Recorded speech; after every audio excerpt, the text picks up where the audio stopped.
Welcome back to Pin Pals, the podcast that interviews pin makers to better understand their journey through the pin game. I'm your host, Eric from Warrior Pins. Thanks for joining me. We have another great episode lined up today. We talk with, when we say we, I talk with Andrew from BirdBrainsNYC. No surprise here, this was a good time. I really enjoyed talking with Andrew and learning about his unique background. He used to make shirts, done it for a couple years, and just having all that experience led to an easy transition to making pins. So it was really cool getting to learn that. We also talk about selling pins on Etsy and just Etsy in general at length. So if you're selling on Etsy or if you're on the fence about selling on Etsy, definitely whip out those notebooks and take some notes. We talk about his design process. This is pretty funny. Spoiler alert. You know what? You guys will find out. It's pretty funny though. Before we get into that, I just want to thank my Buy Me a Coffee supporters, Pin My Ride and Pins by Charlie. Not only are they monthly Pin Pal supporters, but they're also pin shops, so definitely check them out. They got some cool stuff. If you're catching this on YouTube, please make sure to like the video, leave a comment, and subscribe. We're at 35 subscribers at the time of me recording this. I think 50 is an achievable number. I feel like there's got to be at least 25 of you, whether you're watching or listening, not subscribed. So it only takes a couple seconds, so why not? That would be pretty cool. Lastly, if you guys are in need of stickers, check out my friends over at Sticker Ninja, based in Portland, Oregon. They make some high-quality slaps, if I do say so myself. I use them for my monthly pin sticker club with Warrior Pins, and I'm extremely pleased with the quality and the price. I've been using them for the past couple years, and I have nothing bad to say. They always give me what I want. I'm really pleased with that. They always throw in some extra stuff. Recently, they threw in some samples of their holographic stickers, and those are awesome. They make all sorts of cool die-cut stickers. You can get glow-in-the-dark stickers, transparent stickers. You can get the works done, and you can get the works done and get 10% off. Yes, that is right, 10% off, not just your first order, but every order, just by using the promo code WP10 during checkout. StickerNinja.com, WP10, as in Warrior Pins, gets you 10% off. Yeah, buddy. If you're unsure of the quality of these stickers, just sign up for the Warrior Pin Sticker Club, where you get a rad sticker, brand new sticker, unreleased, $3 a month, mailed straight to you, usually an extra goodie or two in there. I'm having fun with this. I'm loving doing a sticker club, so, on the low, sign up for that. That's fun. Anyways, that's enough rambling. Enjoy my conversation with my pin pal, BirdBrainsNYC, and stick around to the end for a special musical treat written and recorded by yours truly. Welcome to Pin Pals, Andrew. How's it going? Hey guys, what's up? What is going on, Mr. Birdman? Or should I say Bird Brains? We got Andrew from BirdBrainsNYC on the show. What's going on, man? Nothing much. How are you? Doing good. Just hanging in, trying to live life one day at a time. How about yourself? The early bird does catch the worm. Remember that.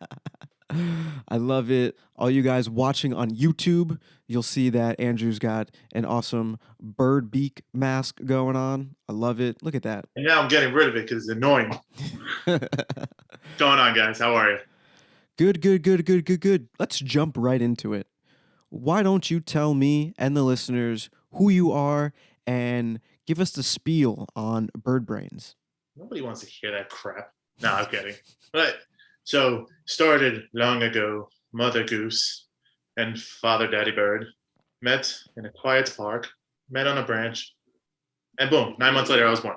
But anyways, fast forward a couple of years later, I've been doing design all my life. I've been an artist ever since I was young. I could pick up a pencil. I was always drawing, making logos for friends, all that. Went to school for it, branched out, started doing animation when I was young, doing stop motion. So that was like my first big thing because I always wanted to work for Disney and Pixar. So got to it, fell in love with it, started doing it in high school. And then I realized that graphic design was like the art of it, like designing logos, typography, all that. And instantly my mind was just like made up. I'm not doing animation anymore. I want to pursue a career in graphic design. Mm. Long story short, went to school for that. Oh, been doing it ever since then, like professionally. And here we are now. 13, 14, too many years. Way too many, man. That's really cool. So I've been in the designer world, I've been known for t-shirts. So I was always doing t-shirts ever since college. Like so shirt day sites, RIPT, T-Villain, Shirt Punch, QWERTY, you name it, I was on all of them. What kind of shirts were you making?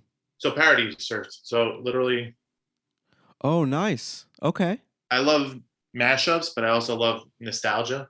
So Mhm. if I can ever get to marry the two together, it's like a dream come true for me. So like if you see a lot of my stuff, you'll see first gen Pokemon or Sonic, or I'm looking at my pin board right now. Shit, you name it. So like a couple new pins that I'm coming out with. I have like Sword in the Stone meets Sora mashup. I might show it off soon. Okay. Get some That I got, exclusives. yeah, I got some exclusives coming out. Definitely, the tons. That's pretty interesting. But that's really cool because it seems like eventually it just naturally led its way into you making pins. Yeah. So the way it happened was I was in college. My friend had a Mortal Kombat Mario shirt. It was a mashup, and it's by Hairbrain. And to this day, I have followed him ever since. But so I saw his shirt and I was like, "Where'd you get it?" He goes, "This site called QWERTY." And I was like, "I've never heard of this site." He's like, "Yeah, they do shirts. They're only listed for a day, and then they're gone for forever, forever." Right. So I was like, "This is pretty cool. I would. Do they like accept new artists in that?" And he's like, "Yeah, you submit to it." And I was like, "Oh, cool." And so he was in the design program with me. So me and him actually started a business doing shirt designs.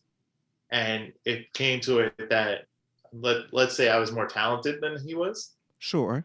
Well, we can go with that. Sure, sure. And so I started branching out on my own, but I was under the name AP Designs. So it was my name and my friend's name was the AP, and there was designs. So that's who I was previously. And then once I started to take off, starting to build the name, I was like, I got to brand this as myself. And that's where Bird Brains came in, and we Mm. can go into the origin story of that. Yeah, I would love to. Don't worry, that's a story in itself. But between doing that is like I met a lot of artists, and one in particular was Alex Rivera, Playful Gorilla, who was like, get into the pin game. I was like, oh my god, this is great. One of these guys that I've been looking up to for years. I was like, would you ever like collab on a pin design? I have tons of ideas. So he brought me in, and the rest is history. So I've been doing pins ever since, and that's like, say, 4 or 5 years. Okay. Wow. So you're kind of, I don't know if 4 or 5 years is the appropriate amount of time to be called like an OG or how you can define an OG. I would say I'm an OG T-shirt designer. OG t-shirt designer. Okay. Yeah. Yeah. That whole wave of like customized shirts was like in 2008, 2009. That's where it started Mm-hmm. booming. I was part of like the beginning group of that. Nice. So I guess I'm an OG in that regard, but in the pin game, I'm still a newbie. Okay. Interesting. Because I always think that people who started out in like 2015, 2016, like before the algorithm really shifted and changed, Yeah, yeah. I mean, you were doing great and you were there before the storm happened and stuff like that. So it's a lot easier to kind of grow your business and get your name out there. Unfortunately, I did it too late though. So like I'm starting to build it up in the past couple of years. I've been trying to build it up, but before that, I ignored it a lot. So it started with you making collabing with this artist. Eventually, you just kind of wanted to get your own ideas out there and you started making your own types of pins. For pins, yeah. So me and Playful Gorilla did the first set we ever did was the Not So Shy Guy. It's literally the shy guy from Mario. but with the Jason mask style and Jason's sword. And it was a pretty cool mashup. And it was an idea I had for like 7 years that I had on a t-shirt. Mm-hmm. And he took it, threw his own spin on it, and then boom, that was it. I was hooked on that. And then we did a couple more collabs, and then I wanted to do my own designs too. And so I started just producing on my own. So you just mentioned something I think is pretty interesting. Did you go through any of your old designs and like sort them through best selling and then start with those for pins? Yes and no. So as soon as I started, like, I got these ideas, I started banging out all these new ideas. And the first new idea was, it was a Pokemon SpongeBob collab. So it was Pokebob, SpongeBob as Psyduck, Patrick Staryu as Staryu, Gary as Ammonite, Sandy as Bidoof, Squidward as Awkward, and Krabby, of course, as Krabby Patty. Oh, nice. And so that was the starting point of when I wanted to start creating my own. And then once I was fresh out of new ideas, I was like, let me go through all my old stuff that sold very well. And now I'm starting to incorporate a lot of that too, with new stuff, of course. Nice. How often are you designing like new pin ideas? So my mind never shuts off. So I literally have maybe 80 to 90 designs on the back burner Oh, wow. that are various stages of like either concept or like somewhat sketched out, but nothing close yet. But I have like 15 new designs that I just, between last month into this month, I think I have 15 designs that are coming into production. Oh, interesting. Give our audience a sense of how big your shop is in terms of how many pins you have available, or maybe how many pins you've made so far. Okay, so I can tell you now because I'm staring at my pin board. I have 51, 51. Okay. 51 different pins that are active right now, Mhm. but I have 8 that are coming in new. I just got an order in 2 weeks ago that was 6 of them, so I have 14 pins in new. Altogether, I think I have 80 designs total Okay. that are, some are sold out that aren't coming back. That's interesting. Do you think because of your history with selling t-shirts and working on all these different platforms, you were able to like strategically, logistically plan for buying pins and selling pins? Because it sounds like you're kind of ahead of the curve. You know, like, I don't know, maybe these are pins that are going to be released next month or scheduled to be released in 2 months, or maybe these are like the Christmas pins. It sounds like you're on top of your shit, for lack of better words, because you're so far in advance. Or is that just kind of just how it happens, is how you work? So I appreciate the compliment. I'm scatterbrained when it comes to like what designs come out. Like I can have a design and I'll sit on it for maybe a month because I'm just not happy with it. Mhm. And then other times I can bang out a design and then send it into production. And then obviously like I try to bring in new releases for any shows that I'm doing. So like if I know I'm going to be at a show in say August, I'll make sure I have all these designs in Mhm. and that I have them in hand by the end of July, the latest. Okay. So it works out, but don't give me any credit. It's literally a fluke half the time. Okay. Well, good for you. Hey, I'll take the compliment. Yeah, yeah, yeah. Go for it. How did you come up with the name? So, like I told you before, I was under AP Designs. We did that for a while, started getting the name out there. People started associating me in the t-shirt game as AP Designs. And then a couple of my friends, they were like, what does it mean? So I had to think of it off the top of my head because my friend wasn't in the picture anymore. So I was like, Hmm. oh, it stands for anything is possible with designs. Because I can think of stuff really quick, but without thinking. And I'm like, oh, that sounds good. It'll stick. But then I was like, it doesn't define me at all. Okay. So my last name is a bird, and I'm also very tall. So when I was younger, I was called Big Bird a lot. And so I was like, dude, I gotta do something with a bird, try to build off that brand. And everyone thinks that because I'm always hyper and I'm very energetic, they're always like, you're really nuts half the time. And so I shit you not, the reason why I came up with Bird Brains was I was listening to Big Sean, and you know the song I Don't Fuck With You. Yeah. So he name drops Bird Brains in it. And I was listening to it and I was like, that's a fucking good name. So I started thinking of like designs. I was like, let me draw a brain like a bird in the shape of a brain. And then rest is history. Bam. How about that? So shout out to Big Sean. Thank you. Shout out to Big Sean. Yeah, he's really looking forward to that shout out. That's pretty cool. Yeah, it works because I'm a big fan of puns, Hmm. and so the bird is sarcastic as hell. Yes. He's like, I can emit all my energy to him, and he can get in trouble, not me, because he's the one mouthing off. I love it. How would you describe your art style? I don't have a particular style. It's more the thought process of the design. I take like a really extreme approach to branding. Like, so with a pin, I automatically make sure there's a custom backer Hmm. and that it fits the theme perfectly. And also just the look of it itself. Like, you can tell sort of it's mine, but you wouldn't, like, if you're looking at it and you didn't know me, you would never know.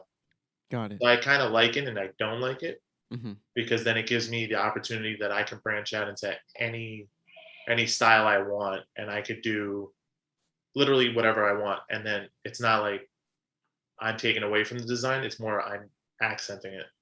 Yes, I totally understand where you're coming from. 'Cause you work with a couple different shows and characters and stuff like that, and they all have like their own unique styles. You're kind of catering to that. We're just kind of figuring Yeah, out what fits and stuff like that. and also I like to create stuff that I like. I'm not in it for a buck. Like, That's big. it's weird because like a lot of stuff that comes out like brand new, I'll never touch, and I'll wait until it sits like a couple of years, and then I'll do something, unless it's something I like. Like with the My Hero Academia, literally this design, I was watching it and I was like, this kid looks like the Vault Boy from Fallout. I have to do it. And so I looked online and there was a real shitty drawing. And I was like, I can make this 10 times better. So I did my own. That's one of the few that I'll ever do like in the moment designs. How fast do you think you can whip up a design like that? Once you think of it and like you can see it in your head. Do I get to clear my schedule for the rest of the day? Yes.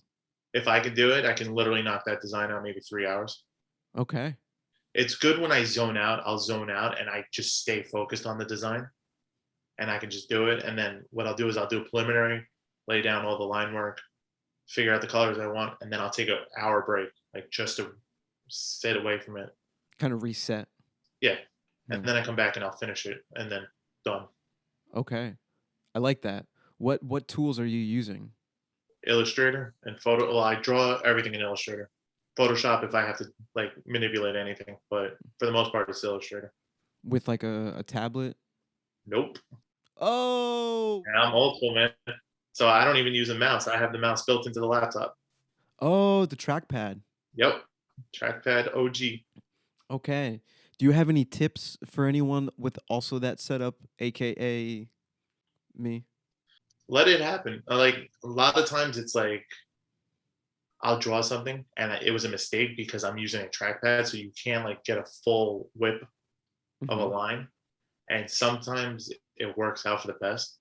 So it's not me controlling it. It's like a happy accident, Bob Ross. Okay. And I've left it and I've done it before. Okay. That's cool. Wait, there's another one of us out here. We can start a little support team, support group. Everyone's like, you design on a Wacom? And I'm like, huh? Tablet. I'm like, no. They're like, you draw on an iPad? I was like, no. On a computer? Yeah. So you use a mouse? I was like, I use the one that's on the laptop. And they're like, what? What? Well, I mean, your work looks incredible. Everything's clean and I don't know what I'm trying to say. I'm just trying to say that your stuff looks nice and this is a pleasant surprise, I guess. Well, so yeah, no. Well, it comes out shaky, of course, when you're doing that. And then what I'll do is I'll refine the line and I'll tweak it with the pen tool. Like you'll see it. Like I do a lot of with the corners, like the bounding box, all that. Hmm. Just try to manipulate it to the way I want if I can't get it without a clean line. Yeah. I would say a lot of presets, like brush presets, are very handy.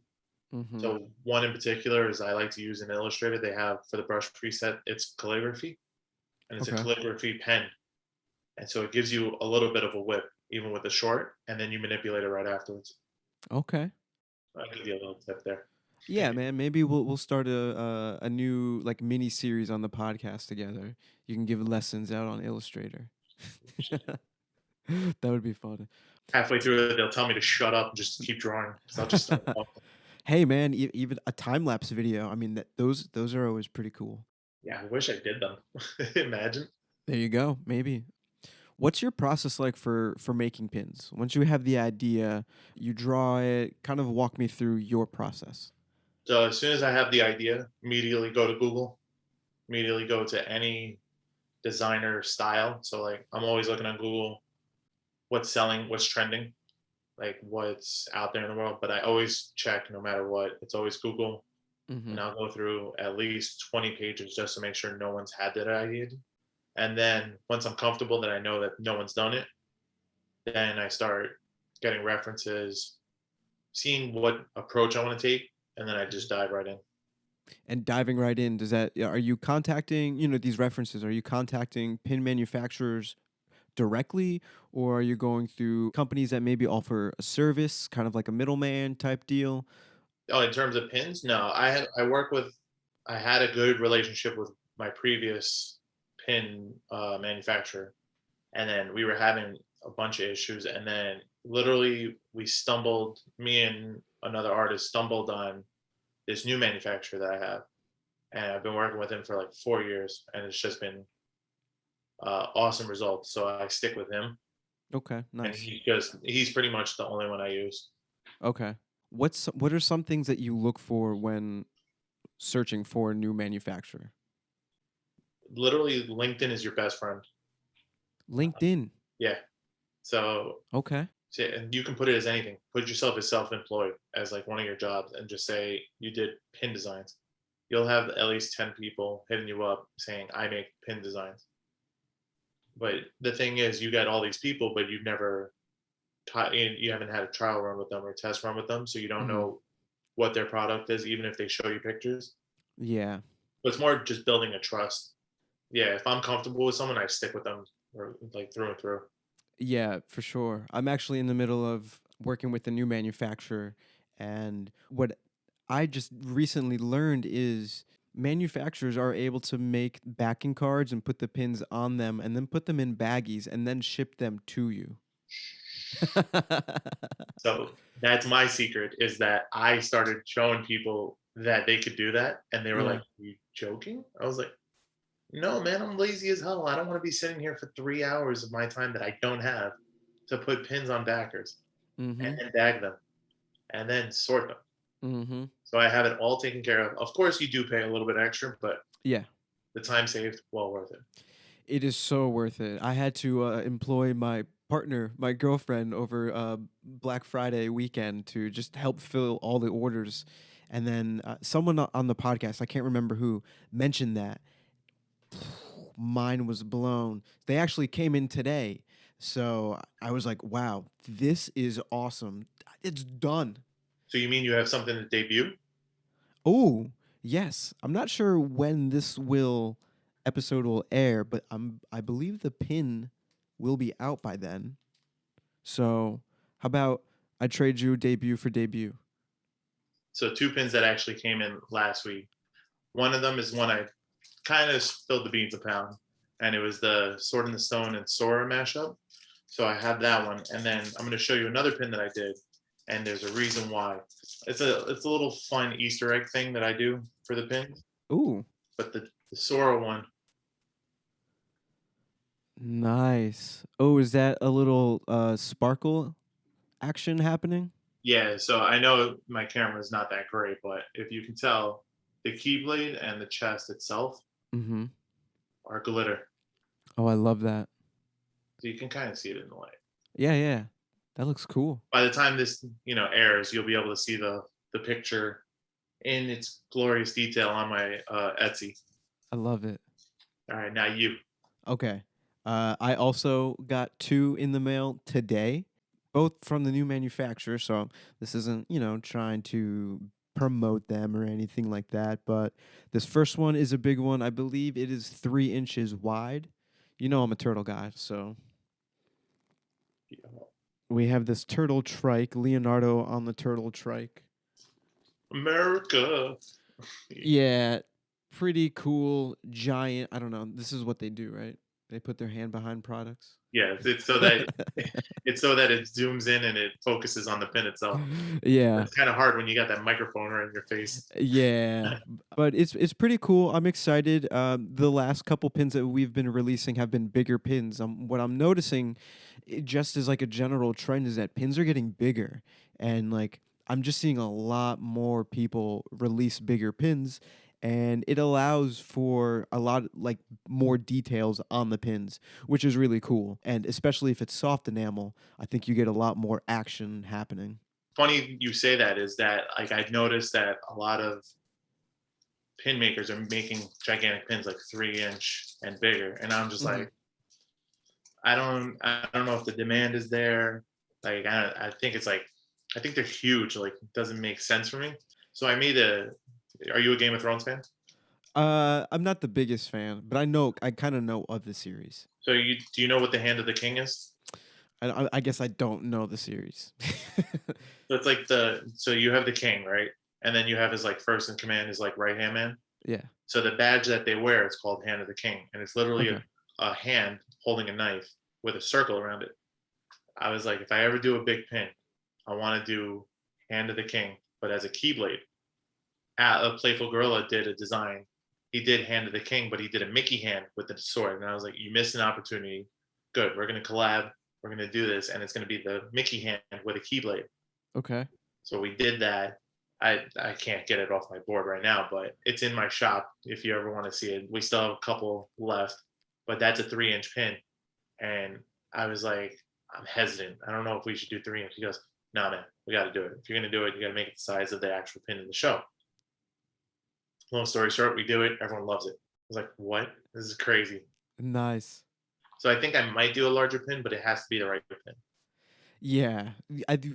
For me, I feel like I have to be really selective with the designs. If I'm gonna go that big, I want to do something that's got like the details and that would really To show it off. for that size. Yeah, absolutely. Because the cost is crazy, and it's obviously a lot more. You can fit a lot more colors and stuff like that.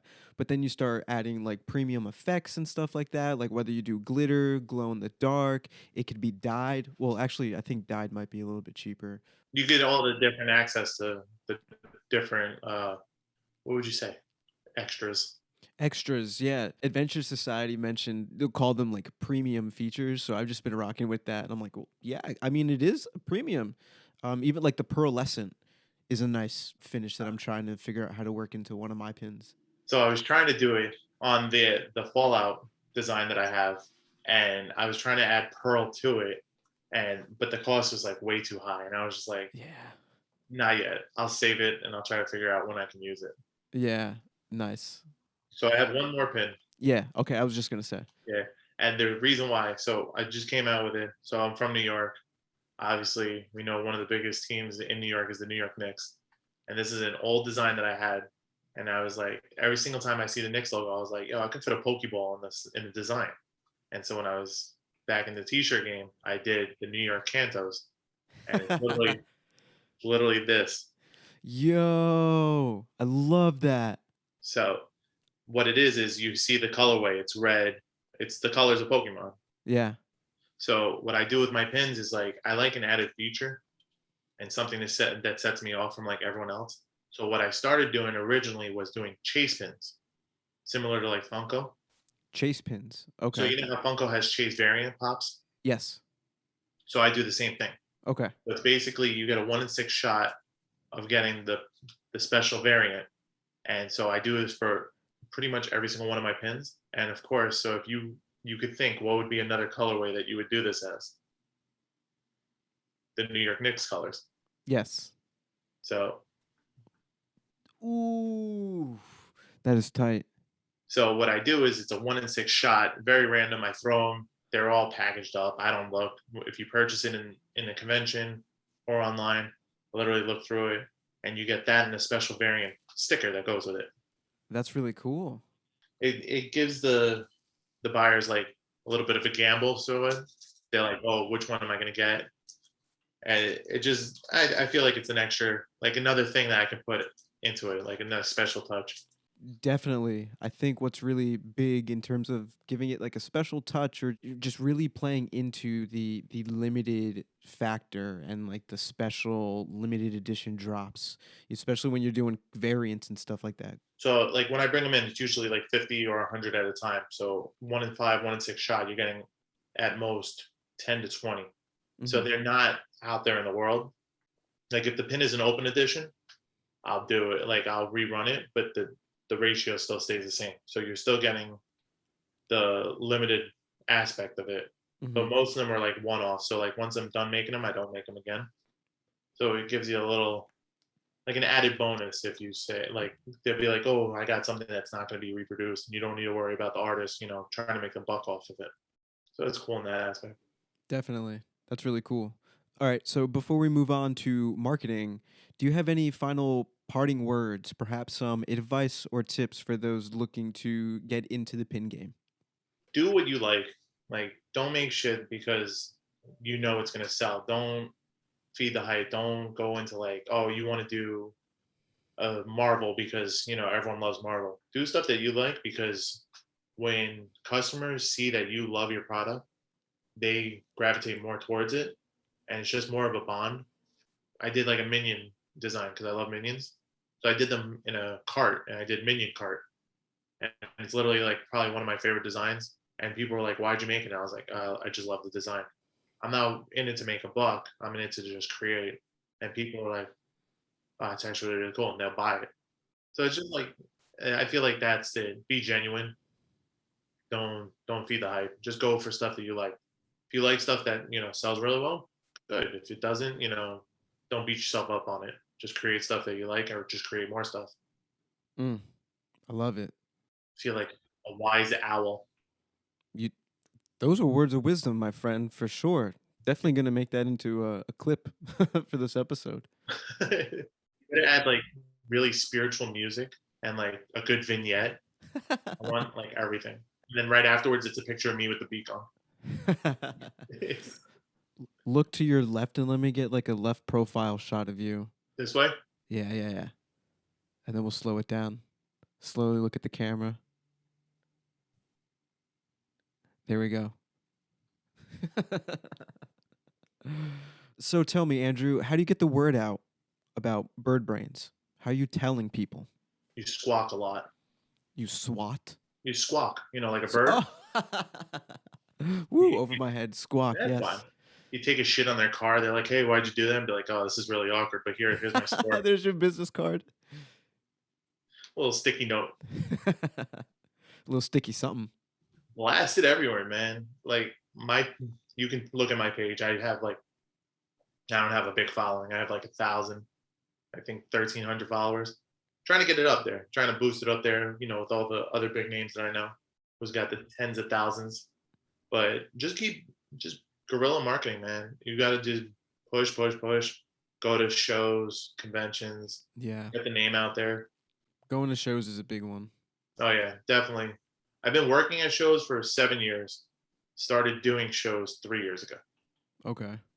That's what it is. And then, of course, we had this wonderful thing last year called a pandemic, if you will, that shut everything down. So I shifted real quickly from shows to online and started just boosting online, just trying to get the word out in Facebook groups, Instagram, just connecting with a lot of other artists and just word of mouth pretty much, and just doing like virtual shows. So virtual shows were helpful to build an audience, and then now we can finally go back to shows. So we're gonna start doing that again. Yeah, that's cool. What kind of what are you doing on Facebook? On like what Facebook groups? Do you have like your own little private group of like your own audience or Oh no, I have no like. I don't bother with Facebook because it's a fossil at this point. It's mostly you just got to boost on Instagram. But I go on Facebook for so they have like pin groups. Mhm. So there's like Pin Nation, there's DBZ Pin Nation, Pokemon, like all the genres that I have, and I'll just go in there and I'll be like, hey, listen, I have the shop, check it out. If the moderators are cool, I usually send them a pin just so I can spam on their pages, and they're like, that's really appreciative. You didn't need to do that. And I was like, yeah, what the hell, man? Reach, help each other out. And I've been doing it for the past year, pretty much. Okay. Do you have any other social media strategies that you kind of use? Is it all just kind of, I kind of feel like posting this today? It's pretty much that. So I should have jumped on Instagram way back in the day, like when I was starting to be like in the height of all the designing. But Hmm. I just never did it. I was never like, I was just like, oh, Instagram's stupid. What's the point of it? And then I got bullied into having an Instagram, and then I don't regret having it. But like that's how it started. Yeah. I was just nonstop on there now. So now I just post because I get a lot more traction in stories. So I'll post like whatever's funny in the day, and then I'll post like something about my stuff. Hmm. That it's not like being bombarded with just my product. It's just like me being cool, but it's just a business page. Yeah, that's important for your page, I think, to have personality and not always sell, sell, sell, sell, because that's it's kind of a turnoff. Yeah, everyone realizes that I'm like a sarcastic asshole, but pretty funny. It goes hand in hand with the brand, so I guess I'm doing a good job. Yeah. I mean, and you say that you don't have a lot. You have over 1,000 followers. Some people have hundreds of thousands of followers, but like their engagement isn't there. It's garbage. It's like 0.0000. Like you have engagement, you have audience. I was just scrolling through your page, like so it sounds like you have a quality 1,000 plus followers, and I'd rather have that and be proud of that than to have like some kind of big number. Because like 1,000 people, It took a while. Like I plateaued at like 400 in the beginning of this whole thing, and I was just like, I don't know what to do. All this, and then it was pretty funny. I found this meme and I put it on my page and it went viral. And I don't know why. It was a Pokemon like proposal, and it was a "Will you marry me" in a Master Ball, like a pin, a ring. And I was like, oh, this is cool. And I just posted. I was like, yeah, for my future wife, where you at? And this thing got like 10,000 likes, and I was like, what the fuck? I only get like maybe 20 likes ever on any post. And so that jumped up my following. And then I was like, this is pretty cool. Let me try to get the interaction. And then it plateaued again because, the big brother up there likes to want to monetize everything. So unfortunately for engagement, it's that. But I would say I get out of like 1,300 followers, I get 10 to 15% like reaction rate. So I think I'm doing good as opposed to like I talked to like a bunch of my friends who have like 20,000 followers, 50,000, 100,000 followers, and they're like, yeah, the algorithm is just fucking with them because they don't pay, and I'm like, yeah, it's weird. It's trying to stay ahead of it and just trying to brace yourself for like not getting the amount of people that you can reach out to. yeah, it's always just trying to like stay in the know of what the best practices are, and I think right now we're in a real world. If you're not making reels, like it's fascinating for me because it's like still trying to figure it out, and I see my engagement like drop every single day, no matter what I'm doing, if it's a best practice. But I'm seeing a little success on reels. Like every two reels, one will hit like 1,000 views or something like that in a short amount of time, and then the next one will have like 54 views. Yeah. It's really weird, but it's a matter of just trying to keep grinding that wheel.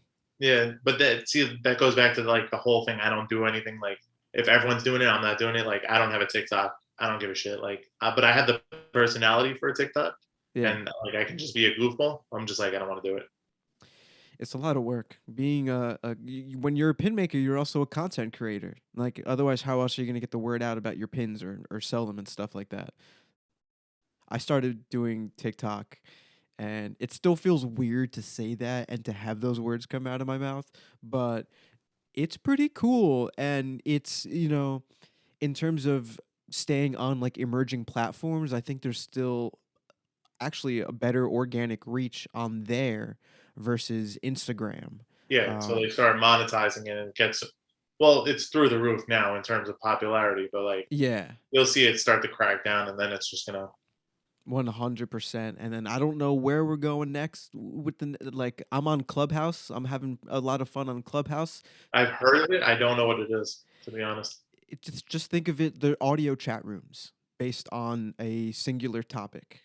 sometimes pretty like, and within that clubhouse you can have multiple like meetings for different topics. So I was thinking about starting an enamel pin club where, I don't know, every week we can just have like a live Q&A with some people, or do like an FAQ type of deal. It's pretty cool and it's getting popular. You know, they decided to do the invite only to kind of boost up hype and stuff like that. If anyone's listening, I have plenty of invites because I really don't have that many friends. So what you're trying to say is this is how you bully me into getting a clubhouse. I'm just saying I have an invite, but it's pretty cool. And I've actually dropped in on a bunch of podcast rooms, and these are just people who have run successful podcasts, and they're just it's a live Q&A sesh. You can literally hit a button, you raise your hand, and then you can ask them your question, and it's real time. It's like you're on the phone with them. And I'm asking them all these, like, I got this Pin Pals podcast, and I don't know if I should do this, and they're giving me like live feedback. It's like on demand feedback. That's actually pretty cool. I think it's awesome, only because I found a way to really value it, or have a value from it. I think that's like really important. You're smart. So trying to figure out how to make use of it in pin form. Get a clubhouse. Get an invite. Make much dollars. Yes, yes. What platform are you selling your pins on? So I'm on Etsy. Okay, why on Etsy? So when I was doing T-shirt designs, this was when they first started this company called Neato Shop. It's a small company out in Oregon. The guy's name is Alex. Great guy. Very, very helpful, very informative. So anyone that is learning, well, wants to make T-shirts, I highly recommend him. He does DTG, so it's direct to garment printing instead of screen printing. So you can use unlimited amount of colors. You can do gradients, shadowing, all that, and it comes out phenomenal. And so obviously he's trying to boost his company, and I've been with him ever since the beginning. Like, I was one of his first designers to come in and sell art on there.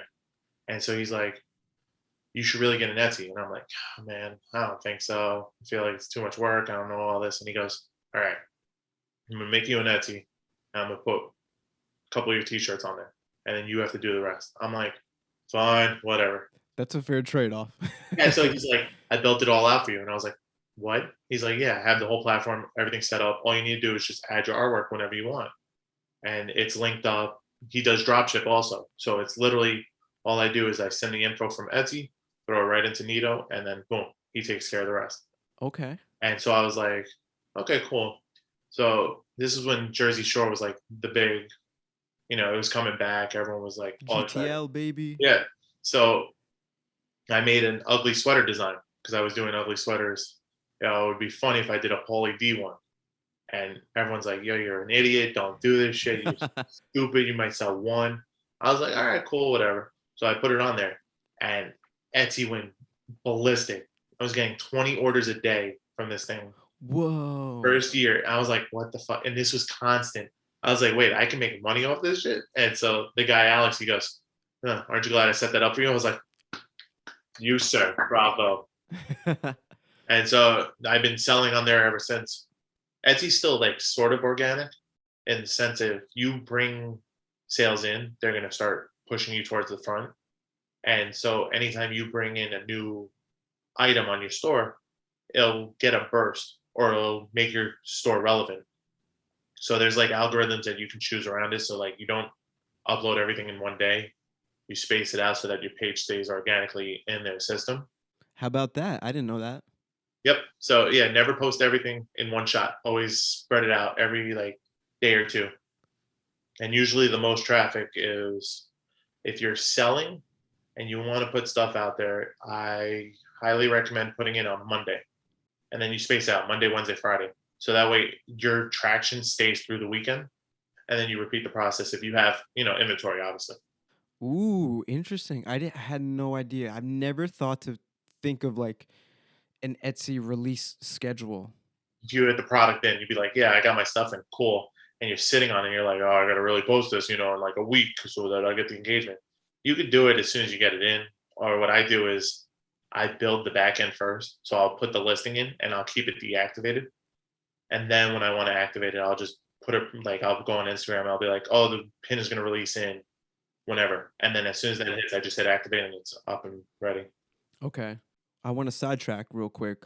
Talk to me about this release strategy. I'm all about strategy. So you just said you pop on the Instagram and maybe say, hey, we got this pin drop in the next 1-2 days. Is there a certain amount of time that you wait before actually releasing the pin? And do you do any social media stuff the day it gets released? Like I'll tease it. I'll show like a corner of the backer, or I'll show the backer of the card, or something. Just build the hype and be like, oh, guess what I'm working on, and then don't touch it. Don't say anything about it. And then what I'll do is I'll take like a silhouette of the picture of the pin and just black it out so you can't really see much. You just see the outline of it, and I'll be like, what do you think this is? And then still in the day, if I'm building the traction, I'll put like the countdown, the add-on. Yeah, on stories. Yeah. So you go into the stories, you type it, you put the countdown, you set it for whatever day it is, and you're just like, here, whatever. And then people can bookmark it so that they know, because Instagram will tell them, oh, the countdown's over, go get whatever it is. And then I'll hit activate on Etsy from the app, and then it'll be live. So it's not really a strategy. It's just more like it seems better for me to do it that way because I can't tell when my schedule is going to flip. Okay. So I'd rather, and I don't know when the pins are coming in half the time. So it's just like, I'll build everything back in once I get it in, and I'm like, all right, cool. I can just sit and relax, Okay. go right into it. Okay. I feel like that's always a topic of discussion with pin makers. When should I release it? How long before releasing it should I tease pictures and things like that? I think it's like an ever evolving strategy. Yeah, you pick and choose. So it's not like, so like say I'm designing, literally just drawing it. I'll show like a part of it, and I'll be like, oh, new work coming in. Like if when I know my manufacturer is shipping it out, I have like production pictures. So I'll do either the production picture of the backer, or I'll show the file of the backer, just to keep the engagement in. It's not like, I would say keep the engagement within a week, because at that time, anything longer, you lose interest, Yeah. or you have something else. It just like it takes away. So you want to keep the interaction to like the most. And so I'd say a week. Okay. Cool. Going back to Etsy, Mhm. what are some tips or maybe some best practices you found when listing pins? Maybe as granular as using certain metadata or like using certain words in the title, because I know, Etsy is also an SEO play. So all that stuff matters. I mean, this is the place. This is like an incredibly large search engine. It's like up there with like Google and YouTube in terms of when people want to find something specific. Etsy is usually one of the best places for them to go. So it's really easy to have your stuff. Well, I guess relatively easy to like Visible. visible to have your stuff out there. But how do you kind of climb the ranks and try to appear within the first page? Don't use generic tags. Like you can use them, but don't use them as your primary tag. So let's say we take Pokemon. Okay. You can hit Pokemon, and that's gonna flood your page. So like people look up Pokemon pins, you're gonna get like 5,000, and your pin might be at like 306, which doesn't help. You want to be relevant on the first page. So like what I did was when I had the Jersey Shore, the Pauly D ugly sweater, literally typed in Pauly D ugly sweater, Jersey Shore ugly sweater, and I knew that because Jersey Shore had no apparel, and I knew that if I put that there, it's gonna work. And to this day, I still have. If you type in Google and you type in Jersey Shore ugly sweater, I'm still number one Hey, how about that? because the traction that it built. I guess Etsy flagged it as something like, "Hey, we need to promote this shit," and it stays on Google, which is pretty cool. It might get knocked Yeah. down to probably like 2 or 3 now, but like when it's like Christmas time, like I would say right before Halloween, you see it there, and I don't do anything. You're still getting orders for that. Yeah, I get orders just for it sitting on Google, and then I started seeing a lot of people use my tags, and Hmm. so you'll see them, but they're all behind me now. So I'm like, I got to it. Nice. It's cool, but like always be very specific with your tags. Like I used to do with shirts, I would put all the keywords in the title itself. It's kind of stupid to do that because it doesn't look like there's no thought in it. It's just like, oh, you're just blasting it on the title. So I make the title whatever the name I name the pin, Mm-hmm. and then I go after their tags and the SEOs. Okay. So I feel like that's a smart strategy to do. Definitely. Do you do any ads on Etsy? Nope. All That's organic all efforts. organic. If I see the worth, I'll do it, but I don't Mhm. see the worth. I just see everyone as a money grab doing it. It's like Instagram. You could pay for an ad, you'll get 5,000 clicks. Cool. But there's no traction. There's like no one buying it. So it's just like, what's it worth? I'd rather just do it organically. If it takes me longer to build, it's fine with me. Yeah, it can be tough. I mean, if you're doing Pokemon pins, I mean, and you're just relying on Pokemon pins, just that tag. I mean, maybe you should look into getting Etsy ads because I'm sure that's going to be like, Something like that we would do. yeah, exactly. But no, so like I had so for the SpongeBob, I did SpongeBob, all that, and I tagged all the characters. I typed in like stupid like generic names, like funny pins, because some guy is gonna be drunk and be like, "Yo, what's on this funny?" Facts. They see it. Like I've had people come up to me, they're like, "Yo, found your shop." I was like, "Cool, man." He's like, "Yeah, man, I was drunk. I typed in something stupid and it popped up as your shop because of something you wrote in the tags." And I was like, "Really?" He's like, Hmm. "Yeah, I just typed the wrong word and it popped up." And I was like, "Interesting." If it works, I think the key is to get niche as possible Yeah. on Etsy because broad is not a good strategy to play. I think on Etsy, you're gonna get lost in the sea. So that's what I've been doing. And I like, Nice. of course, I get takedowns. Like, who doesn't? Because everyone, if you see something good, you're like, ah. Yep. Mine parodies into it. So like, I know the ins and outs of the quote unquote loopholes around designing. Yeah. So like I can get away with it. Hmm. And so it does save my ass. Like I never do anything flat out. Like so like Pokemon. Like I'm not drawing the actual Pokemon like from the show. Like I'm Hmm. putting my own spin on it, so it Yeah. kind of helps in that regards. Like I've talked to like all the big names. So I've had like Pokemon Company Hmm. hit me with a cease and desist. Tohei Animations loved me. They love me so much that I have no DBZ stuff in my shop right now Wow. because they love me. But then I also know that anytime they take my stuff down, that they're working on something huge in the background Hmm. because that's when they start flagging everything. So, newsflash: if anyone's looking for any Dragon Ball Z stuff, there's some new stuff on the horizon. That's very true. I always told myself, and I think I've said this on the podcast, so I'm sorry if I say this again, but I always found that getting a cease and desist would be, I would think of it as a form of success. Like I did something to kind of upset someone in a high position to be like, hey, I don't like that. Stop it. My greatest phrase ever: you get a cease and desist. It's like the ultimate foreplay. It's it's genuinely like it makes you feel real good, man. Like you're like, yeah, what's up? Big wigs know me, yeah. And then you're like, Frame that letter. oh yeah. So I have one of my buddies. He's a toy designer. He's Vandal. Go check him out. He's a real cool guy.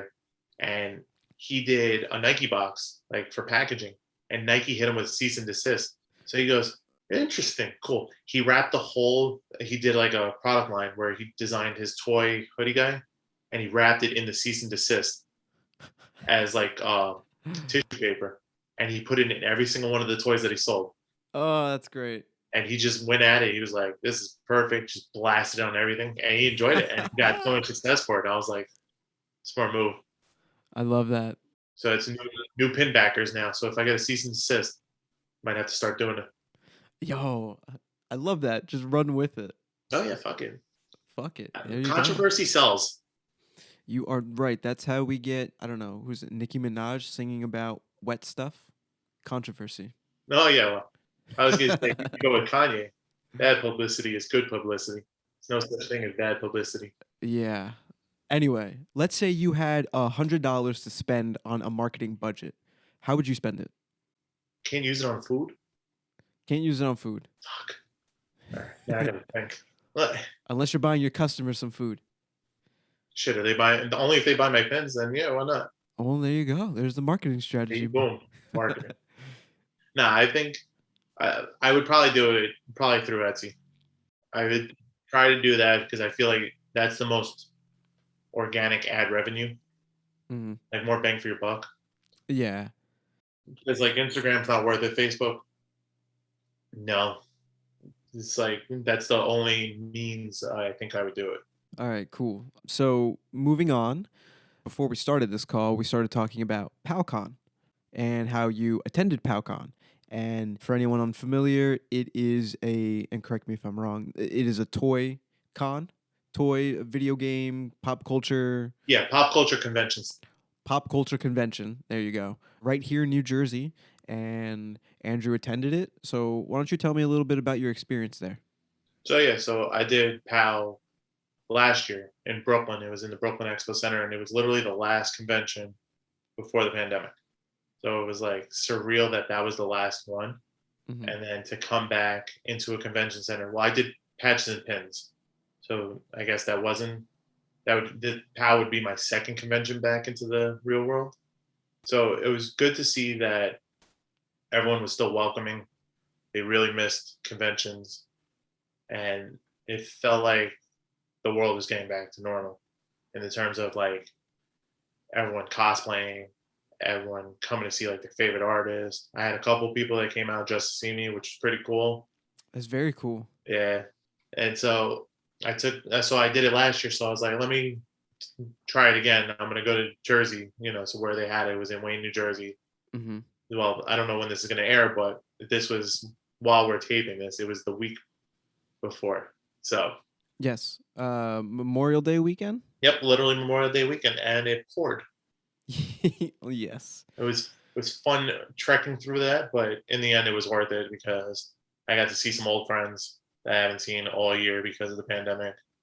I met some new artists, just new contacts. It was pretty cool. It was very chill, wasn't overwhelming, so that people could like truly enjoy a convention coming back into this.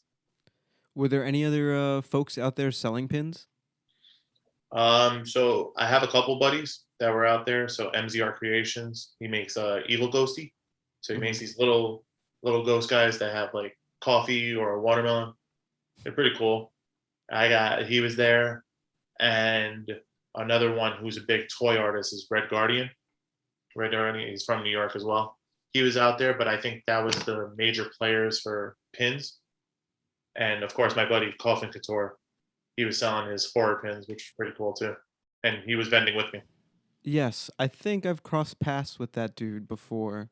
I think the Trenton Punk Rock Flea Market. Yep, I that think.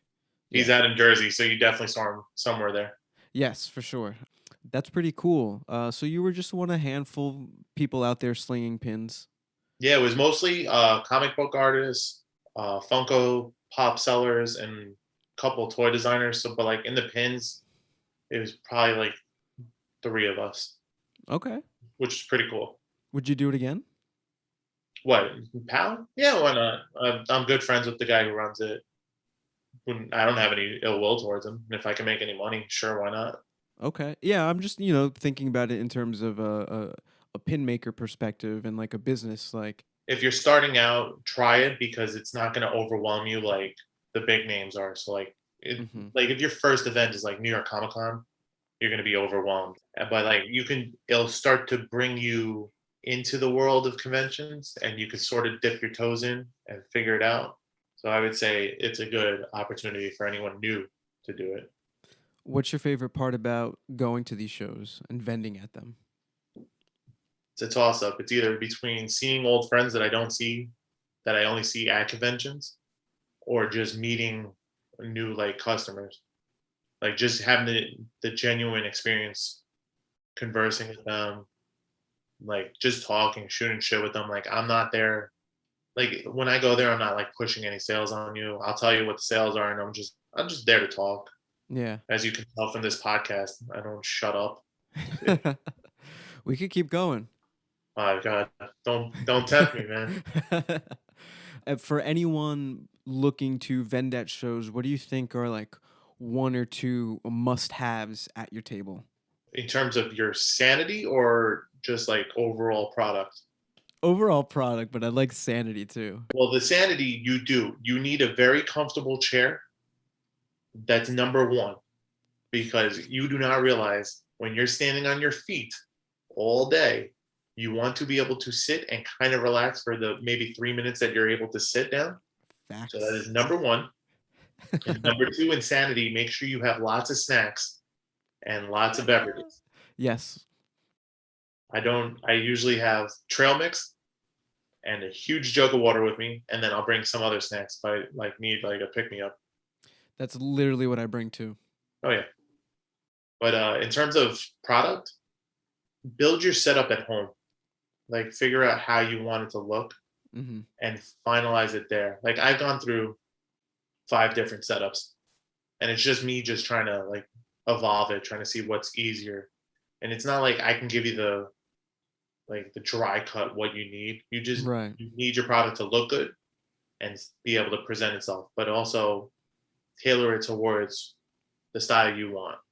So like what I'm doing now is I started out with corkboard on an easel. That was literally it. That's us too. Yeah, see? So but that's how you start. You're just like you're trying to figure it out. What do you want to do? What do you have now? So now it went from corkboards to foam board with a print on it. And then I was putting my pins through the foam board. But then I was like, oh, I got to change this out every single time. I want something that I can stay, that I don't need to switch out. And now I use a grid, like the grids that you use in a dormitory for like your clothes. Mm-hmm. So I do that. And I took the backers of all my pins off and I made them into magnets. Smart. My grid is super easy to set up. All I need to do is build it. And I have a print that goes over the grid itself so that it's branded. And then my pins are attached by magnets. I'll show you a quick shot of it. Hold on. Oh wow. I think I may have seen it, but if you can pull it up. So literally that's on the grid. So it's literally magnets now. And so it's easy because if I want to switch it out, there's no mark on the pin from the pinhole. And now I can switch out a new pin if they sell out. And then to attach it, super easy. That is awesome. And then I can conform the grid into however setup I want. So like if I have a large amount of inventory, I can set the grid up to fit all my inventory into like boxes now. Yeah. So it's pretty cool. Okay. I see what you're doing out there. I think you just gave me a new idea for when I go back to patches and pins. I can't take all the credit. So it was me and one of my buddies, Enrique. His handle is Urge Yourself. So we were at Patches and Pins, and he saw I have a retractable sign that stands up. Okay. He's like, yo, I had a brilliant idea. What if we could just we need breakdowns real quick. If we could figure out how to make the pins into magnets and you get the little mini retractable stands and do it that way. And I was like, I've been trying to do that for years. And thank you for giving me the brilliant idea because now we both know what to do. So he's doing it the small way. And I was like, I want to do it with the grid because I have them. Mm-hmm. And I didn't want to poke holes in it. So I was like, what can I do with it? And I was like, I'm doing magnets. So I did that, designed that paper. It's photo print paper, printed it out, and just attached it with magnets and then attached the pins to them. How about that? So yeah. So if you want the originator, it's Urge Yourself. Shout out to him. That's my boy. But also I get credit too because we both came up with it. It sounds like a pretty fun do-it-yourself project on like a Sunday afternoon or something like that. But it seems really useful coming from someone who has one of those square grids with hooks, and then you would have to put your pins inside plastic baggies, which have a hanging hole. Yep. And then like that is just the pain in the butt, and it's a lot of weight. So when you're coming from an hour outside of New York City into New York via bus, you're lugging a lot of stuff. So that's why I'm like, this is cool. So I have a giant moving tub right now, which is good right now, but that's not what's going to happen. So because I can build it into the grid and the grid is set up, I can sit it into like a large suitcase, like a roller, and it fits perfectly in there. And then I can put my inventory into smaller compartments and then put it into another bag, and then I have it all set up. So that way when I start traveling by plane, it'll be much easier to travel with all this. Much easier. I get anxiety thinking about trying to attend like one of the shows out in California and figuring out how to do that. That was me for like 3 months trying to figure this out, and I still don't know how. So we're at the last part of the podcast. We've been running long, but this has been some pretty great conversation, if I do say so myself. I feel like I'm learning a lot. So I hope anyone out there who's listening also feels the same. Either that or they want me to shut up. Who knows? Oh boy, don't say that. They can. I won't hear it though.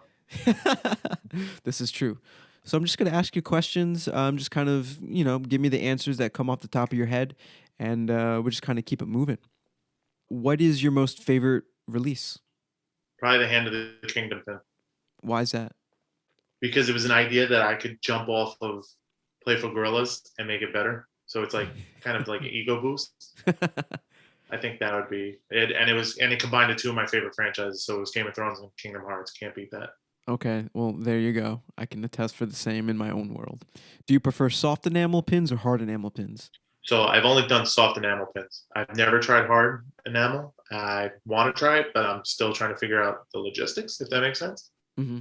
Because I've done soft enamel the whole entire time. So maybe soon. What's your favorite part about soft enamel pins? I like the tag, it feels 3D. So it's not flat. There's no epoxy on it. Mm-hmm. So you can feel the texture of it.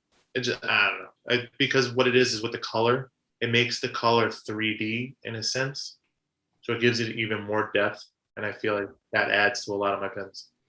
It's that depth, that pin depth of field, if you will. Blend camera terminology into there. Oh, that sounds good. Let's coin that. Let's come up with a pin encyclopedia or something like that. Do you gravitate more towards gold pins or silver pins? So I'm neither. Oh. I prefer black.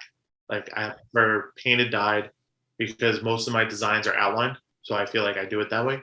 There are a couple of pins that I prefer gold over silver. So like that pin that I removed was it's a Pokemon championship pin and it had to be gold. So I was like, oh, it's gotta be gold. Yeah. My the New York Kanto, the old world Kanto was silver because the old 90s Nick pin was silver. So it was in reference to that. That's awesome. And I should have mentioned this when you first brought up that pin, but I'm a big basketball fan. I have a couple basketball pins in my shop. Just to put it out on the record. Go Nets. Yeah, no worries. Okay. Oh, okay. Oh no. I'm not a huge basketball fan now, but I was a huge 90s Knicks fan. Yeah. They were a team to watch, I'll tell you. Marbury, like that was my group. And then once they all left, I was like, I'm not into basketball then. It's mostly baseball. Baseball and football. Okay, nice. Rubber backings or metal backings? Which do you prefer?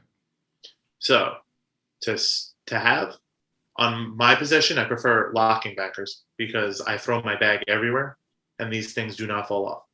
But in the terms of I can further push the brand, I like rubber backers because they're colored and I can match them to the pin. So it's just like an added touch.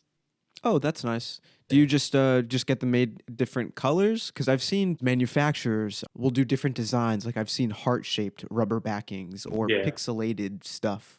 No, I tend to go for the regular ones. Unless it fits the design, then I'll do it. But I haven't on any of my designs. Okay, that's pretty cool. What is your favorite hashtag to use on Instagram? Like pin hashtag? I like to be creative with them. Like I get stupid. Like I'll do the really long, like 36 letter one. It's just pins. Just throw pins or bird brains. I always throw bird brains on the hashtag on any of my posts, just so it stays relevant. For sure. Yeah, you definitely want to. It's nice to look at your own hashtag and just see that number kind of grow, little by little. Pretty much, that's all it is. Ego boost. Kind of, yeah. Sometimes stuff, I miss stuff. People will actually use the hashtag warrior pins, but they won't tag me, so I won't see it all the time. So every now and then I will check the feed, and it's like, oh, this is a nice little surprise. I should do that. You would think I would pay attention to that. Are you hashtag pin game strong or hashtag pin game proper? Neither. I've never used either of them. But I guess if I have to, I'd say pin game strong. I love that. Just putting people on the spot with that because it's kind of a silly question. No, I've seen it and I'm just like, oh, you guys look like idiots. But do you, boo boo? I don't know. Are you? Would you consider yourself a pin addict or pin collector? pin addict design. Oh, okay. Pin like I want to design a lot. Like I don't have a lot that I collect unless it's like something I can't live without. So like I only have one pin board and half of it's my stuff and it's like I maybe have 20 pins from like other artists. But I'm slowly doing that. Like I do a lot of trades with a lot of artists if I like the pin. It's got to be something I like. I just don't do it. Hey, you want to trade? Okay, whatever. It's got to be something I'm interested in. I'm the same way at this point. In the beginning, it's really cool. You're just like, okay, well, cool, we're trading pins. But I think through the years, you just kind of get like requests from anyone, just kind of looking for pins. And Yeah, sometimes it's like, I appreciate it, but I'm not really into kind of. yeah. You try to do it in the nicest way possible. Be like, yeah, Yeah. fuck you. I don't like your shit. Stupid. Where's your favorite place to wear a pin? My book bag. Your book bag? How many? What's your book bag looking like? It's a small camelback. Okay. So it's a small little tiny bag that I can bring anywhere with me. It fits a lot of stuff if I need something for a day trip. And then the whole front of it is just covered with my pins because I want to sell my pins. So people are like, oh, where'd you get that? They're like, oh, let me show you. And I show them my website. When I do that, I usually just take the pin off because like what's the cost for us makers to actually like, if someone's like really interested. I've run into a couple kids at the YMCA who thought they were really cool. So I'm just like, here you go. And then like I told the parents, I'm like, yeah, just let them have the pin. Yeah, no, I've done that before. Like I've sold them. People are like, yo, can I buy that pin? I'm like, yeah, fuck it, whatever. Just take it right off my bag, put it there. Yeah. Swap it for a new one when I get home. Yeah, exactly. Also, a lot of the times I'll probably be out. This happens more so when I'm in the city and I've had like a couple drinks or whatever, and someone says something like, "Psh, here you go. Make sure you follow Warrior Pins. Blah, blah, blah." Yeah, I always do that. Yeah, I mean, that's a great like business card, especially you have your logo embossed or lasered on into the back. There you go. So that's a pretty unique situation to get a pin, and then they're probably going to tell that story to whoever might be interested, and there you go. There's your word of mouth if they remember. I got to ask because I'm a big Ninja Turtle fan, and my background kind of changes, but I try and keep turtle stuff in there. Who's your favorite Ninja Turtle? Come on, come on. Okay. Let me see. You strike me. Well, the people that I'm meeting on this podcast, I feel like I could see all the turtles in them. I kind of see the cool but rude Raph in you. I kind of see the Michelangelo party, dude. You like to have a good time. We're getting down to the nitty gritty with marketing and strategies, even though sometimes there might not be a strategy. You're pretty. You're thinking with intent. So there's Donnie and Leonardo for leading the charge, taking one business, turning it into another, working with others, and working by yourself and getting stuff done. Bada bing, bada boom. So you're correct. It's literally like it's all four, but it's those reasons why I like them. Like Damn. Leonardo is the leader guy. Always gravitated towards him. Raphael was like always a smart ass piece of shit. Like I gravitated to him instantly. Michelangelo loves pizza. I love pizza. Come on, who doesn't? But it was more like the playfulness. He was just always like chill, relaxed. And then Donatello because he wears purple, and my favorite color is purple. Yeah, nice. Dude, I think I'm gonna start doing this in every podcast now. At the end, after I get like a feel and picking up a vibe, I'm like, all right, I'm gonna guess which Ninja Turtle you are. You're like the Instagram filter where it's like, guess what celebrity you look like? You should do that. Guess what Ninja Turtle you think they are. Oh man, that's really funny. You're giving me ideas, man. I'm just all I do is just generate ideas all day. I have two massive whiteboards downstairs, and it's just like every couple of days writing, taking a picture, erasing, adding more, or like formatting it, and just I'm all over the place. I should do that because all I do is I have tabs in my phone on messages, and I throw my messages on a draft, and then they get buried under all the text messages that I had that I don't remember until I scroll down. I'm like, oh shit, or something opens up that opens that draft, and I'm like, I should really write this somewhere. So I should get a whiteboard and just Yeah, whiteboards just work for me because I like actually physically writing stuff. I like seeing it. I like the freedom to just kind of erase and then organize my thoughts and my collections. Like one day the whiteboard can just be full of all these things I need to do for the podcast, and then a week later it's completely filled up with like the next pin releases and stuff like that. see that's good. Yeah, my dream office is to be surrounded by glass walls so I can use like white erase markers. Well, okay, maybe with some privacy feature or something like that. Frosted tips or frosted glass. Nice. Look at you. Fancy. I better be working in this office with you, man. Oh yeah, absolutely. We'll start like a WeWork whiteboard spinoff. Yeah, they've never done WeWork before. We'll bring it to the news. I love it. A couple more questions for you. Sure.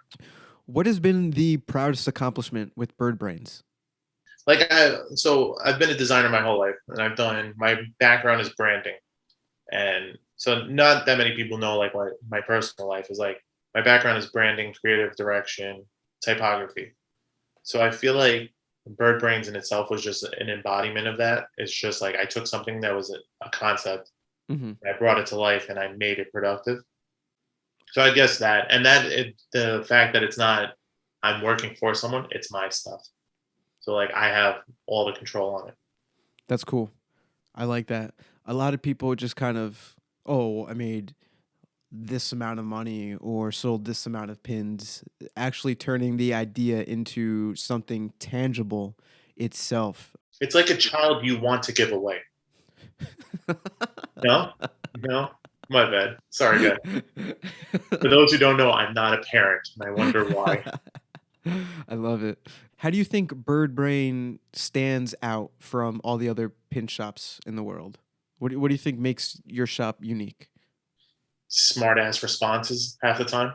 I feel like I don't give a shit. Like you can shoot, like you can literally talk to me, and I'm like a normal person, like in a convention, Mhm. not pushing anything. Like if you want to talk, I'll talk with you as long as you don't like take away from sales, obviously. But like I'm a down to earth guy. Mhm. I relate with people. I feel like that works, and then just my all around being no style, and I can branch out to anything. It's like I can hit all the targets that I want without fear of ruining the brand at all. Mhm. I like that. You're real. You're genuine. And like I can now say that after talking with you for about over an hour. Oh shit. It goes by so fast, yeah.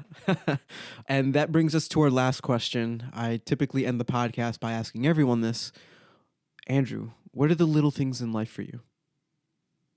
Well, I'm 6'4", so everyone is little compared to me. The most literal answer. I love it. Most little. But being genuine. Like I was telling you before, like I don't create just to make money. It's got to be something I like. You can tell. Like I'm very genuine, very open. I don't hold back. I don't fear myself for being like not censored, but in a way like put down for just being outspoken, I guess. Hmm. But, like outspoken in the way that like a positive way. Embracing who you are and just going 100 with it. Don't hold back. I love it. Don't hold back. It's not like a rom-com right now.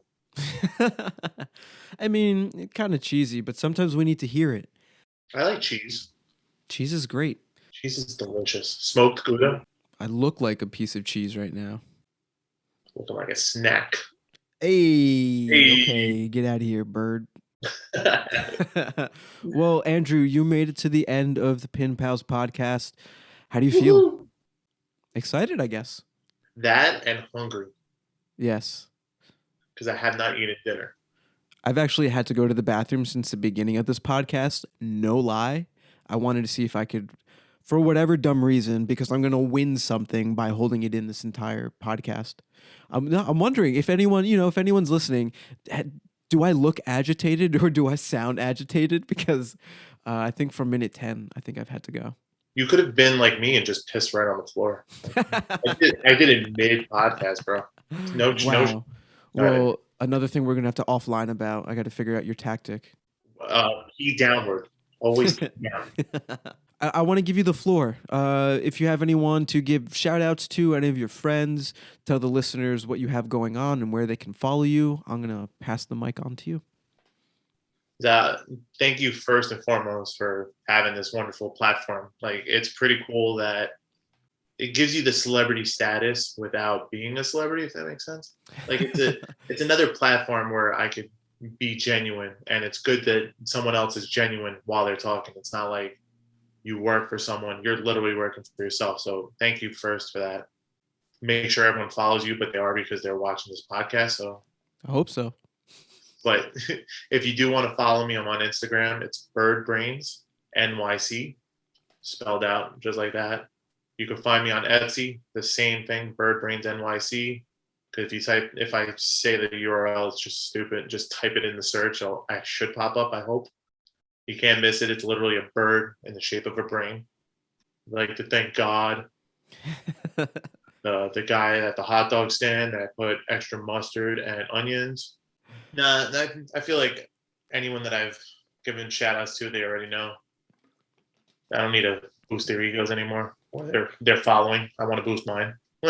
Do you have any shows coming up? Maybe people can catch you somewhere? So I'm trying to do, well, I don't know when this debuts, but I'm trying to be for the Santa Ana trip for Patches and Pins, June 26th. Doubt I'm going to make it because the way flight prices are right now, they're through the roof. So probably scratching that. Yeah. So I think the next show would probably be the Patches and Pins in New York, September 11th. That is a guarantee I'm going to be there. Do love that environment because it's literally patches and pins. But yeah, I'll be there. But if you are not able to make it out there, you're more than welcome to hit me up on Instagram. I usually answer all my messages. When I answer them, I'm not sure, but yeah, I'll always answer. So you can always hit me up there and always visit my shop too. I love it. BirdBrainsNYC. Andrew, I'm sure we'll cross paths in the future, probably at that Patches and Pin show in September. Oh, yeah. Come and give you a big old hug. Bring it in, brother. We can do that now. Anyways, thank you so much for your time. Really appreciate it. This is quite a lengthy podcast, so if you made it to the end, thank you, thank you, thank you. Andrew, we'll be in touch very soon. Thanks again. Peace. Peace.